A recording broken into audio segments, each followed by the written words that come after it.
لله وكفى وسلام على قال الله تعالى وذكر فإن الذكرى تنفع المؤمنين. جناب صدر سامعین کرام، حاضرین جلسہ، السلام علیکم ورحمۃ اللہ وبرکاتہ. سب سے پہلے میں خداوند قدوس کا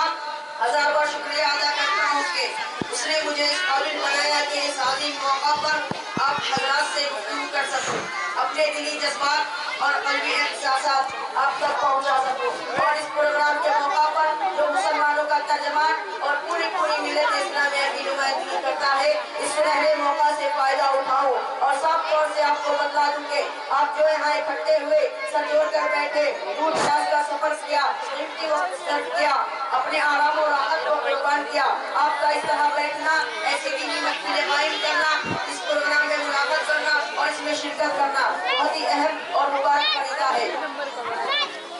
میرے محترم مسلموں اور میرے عزیز ساتھیوں،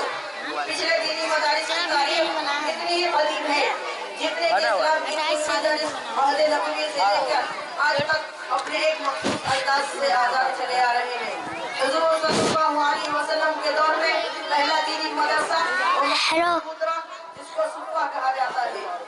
اور اس میں حضور صلی اللہ علیہ وسلم سے تعلیم کتاب، تعلیم حکمت اور تزکیہ حاصل کرنے والے حضرت ابو ہریرہ رضی اللہ عنہ، حضرت انس رضی اللہ عنہ سمیت 70 کے قریب صحابہ کرام رضی اللہ عنہم اصحاب صفہ اور سب سے پہلے دینی طالب علم کہلاتے ہیں.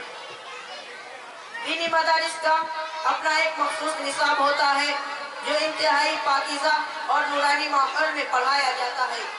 انہی دینی مدرسوں کے بارے میں سائر مشرق علامہ محمد اقبال نے فرمایا تھا، ان مکتبوں کو اسی حالات میں رہنے دو، غریب مسلمانوں کے بچوں کو انہی مدارس میں پڑھنے دو. اگر یہ ملا اور درویش نہ رہے تو جانتے ہو کیا ہوگا؟ جو کچھ ہوگا میں انہیں اپنی آنکھوں سے دیکھ آیا ہوں. اگر ہندوستانی مسلمان ان مدرسوں سے محروم ہو گئے تو بالکل اسی طرح ہوگا جس طرح اندلس میں مسلمانوں کی 800 برس کی حکومت کے باوجود غرناطہ اور قرطبہ کے کھنڈرات اور الحمراء کے نشانات کے سوا اسلام کے پیراہوں اور اسلامی تہذیب کے آثار کا کوئی نقش نہیں ملتا. ہندوستان میں بھی آگرہ کے تاج محل اور دلی کے لال قلعے کے سوا مسلمانوں کی 800 سالہ حکومت اور ان کی تہذیب کا کوئی نشان نہیں ملے گا. دینی مدارس جہاں اسلام کے قلعے، ہدایت کے سرچشمے، دین کی پناہگاہ ہے اور ارشاد دین کا بہت بڑا ذریعہ ہے، وہاں یہ دنیا کی سب سے بڑی حقیقی طور پر NGOs بھی ہے جو لاکھوں طالبہ و طالبات کو بلا معاوضہ تعلیم کے زیور سے آراستہ کرنے کے ساتھ ساتھ ان کو رہائش و خوراک اور مکتبہ کی سہولت بھی فراہم کرتے ہیں. دینی مدارس میں ہر دور میں تمام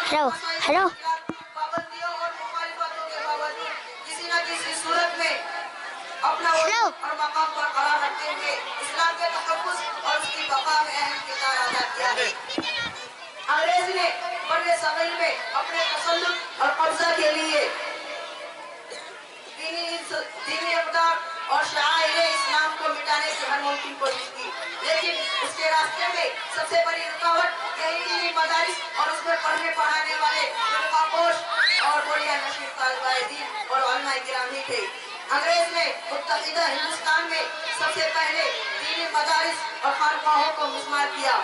آگرہ سے لے کر دہلی تک سینکڑوں علماء حق کو پھانسی، کالا پانی اور دیگر ظالمانہ سزائیں دی، لیکن بانی دارالعلوم دیوبند حضرت مولانا محمد قاسم نانوتوی، شیخ الہند محمود الحسن اور شیخ الاسلام حضرت مولانا سید حسین احمد مدنی،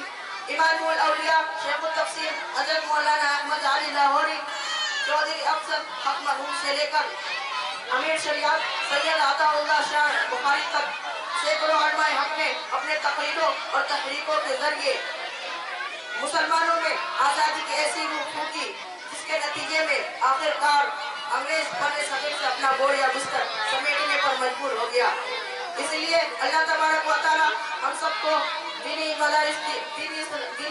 اسلامیہ کی قدر و عزت کرنے کی توفیق نصیب فرمائے. وآخر دعوانا الحمدللہ رب العالمین.